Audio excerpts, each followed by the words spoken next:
మీరు కూడా హిందువులే. పొన్నవోలు సుధాకర్ రెడ్డి గారు మీరు హిందువులే. నోటికొచ్చినట్టు మాట్లాడకండి.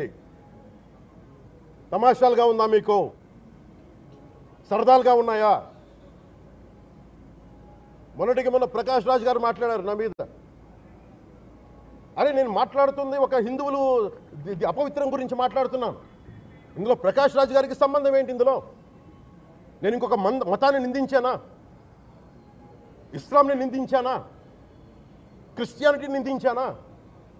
అపవిత్రం జరిగింది, ఇలా జరగకూడదు, ఫుడ్ అడల్టరేషన్ జరిగిందని మాట్లాడుతుంటే దీన్ని గోల చేయకూడదు అంటే తప్పు జరిగినప్పుడు మాట్లాడకూడదా?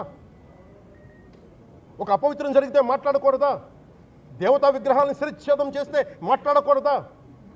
ఏం పిచ్చి పట్టింది ఒక్కొక్కళ్ళకి? ఎవరి కోసం మాట్లాడుతున్నారు మీరు? ప్రకాష్ రాజ్ కూడా చెప్తా ఉన్నాను, నాకు మీరంటే గౌరవం. I have extreme respect for you. కానీ when it comes to secularism, Prakash Raj garu, it is a two-way, not one-way. I have extreme respect for you. You know that. Secularism is always two-way, it is not one-way. హిందువుల మీద దాడి జరిగినప్పుడల్లా వచ్చి మాట్లాడటం తప్ప, అన్య మతాల మీద జరిగితే నేను కూర్చొని ఇంతమంది కౌలు రైతులకు ఇచ్చాను, ఎంతమంది ముస్లిం ఇస్లాం రైతాంగానికి ఇచ్చాను నేను. ఇదే ఎన్ని మద్రాసాలకి డబ్బులు ఇచ్చాను నేను, 25 లక్షలు 30 లక్షలు ఇచ్చాను, నేను ఇచ్చినవాడిని. నేను నాకు అన్యమతం ఇస్లాం మీద గౌరవం ఉన్నవాడిని, క్రిస్టియానిటీ మీద గౌరవం ఉన్నవాడిని. చిన్నప్పటి నుంచి కూర్చొని మిషనరీ స్కూల్లో చదువుకున్నవాడిని. నా టీచర్ చెప్పిన సూక్తి, తను తగ్గించుకున్నవాడు హెచ్చింపబడినని చెప్పి బైబుల్ సూక్తిని ప్రతిసారి కోట్ చేస్తూనే ఉంటాను. ఇది నా గౌరవం, ఇది నేను చూపించే గౌరవం.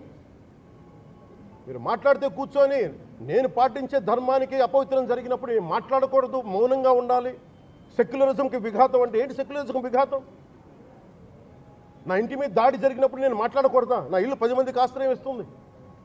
నా సనాతన ధర్మం అన్ని ధర్మాలకి ఆశ్రయం అయితే దానికి దాడి జరిగినప్పుడు, దాని మీద అపవిత్రం జరిగినప్పుడు దానికి కూడా మాట్లాడకూడదంటే ఏం మాట్లాడాలి మీతోటి? ప్రకాష్ రాజ్ గారు, you have to learn your lessons. I respect you.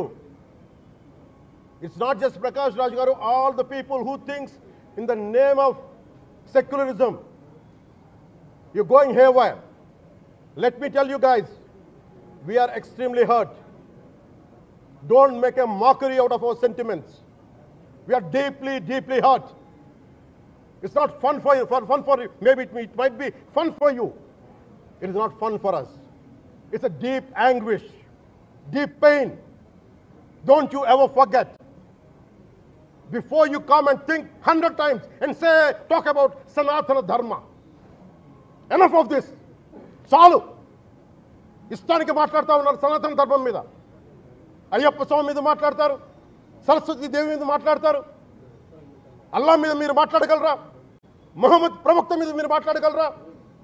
Jesus మీద మీరు మాట్లాడగలరా? అందరూ కూర్చొని సనాతన ధర్మం మీద, వినాయకుడి మీద జోకులు వేస్తారు, దుర్గాదేవి మీద జోక్స్ వేస్తారు, సరస్వతి దేవి మీద జోక్స్ వేస్తారు. మా మనోభావాలు గాయపడవా? మాకు బాధ ఉండదా? అందుకే నేను ప్రతిపాదించింది ఏంటంటే ప్రతి దానికి రావలేకపోతున్నాం. సనాతన ధర్మ రక్షణ board is order of the day. ప్రతిసారి కూర్చోబెట్టి మేము డిఫెండ్ చేసుకోలేం. ఇది ప్రతి సగటు హిందువు తాలూకు ధర్మం. ఇదే ఇస్లాం మీద దాడి జరిగితే ఎంతమంది బయటకు వస్తారు? ఎంతమంది నిరసన తెలియజేస్తారు? రోడ్ల మీదకి రమ్మని చెప్పట్లా. కనీసం మీకు కోపం కూడా రాకపోతే మేము ఏం చేస్తాం? గుడికి వెళ్ళే ప్రతి హిందువు బాధ్యత కాదా ఇది? నా ఒక్కరి బాధ్యతేనా? మా బాధ్యతేనా? మీది కాదా? ధర్మాన్ని మీరు పరిరక్షించరాదు, మీ బాధ్యత కాదా? ఈయన పొన్నవోలు సుధాకర్ రెడ్డి గారు మాట్లాడేది, పంది కొవ్వు చాలా ఖరీదైంది, ఆ కొవ్వు లడ్డు నెయ్యితో ఎలా కలుపుతారు? నెయ్యి 300 రూపాయలు ఉంటే పంది కొవ్వు 1200 రూపాయలు. బంగారంతో రాగి కలుపుతారా? ఇత్తడిలో పుత్తడి కలపరు. చెంబు తయారులో ఎవరైనా బంగారం కలుపుతారా? మదం ఎక్కిన మాటలు పొన్నవోలు సుధాకర్ రెడ్డి గారు. మదం ఎక్కి వస్తే ఇట్లాంటి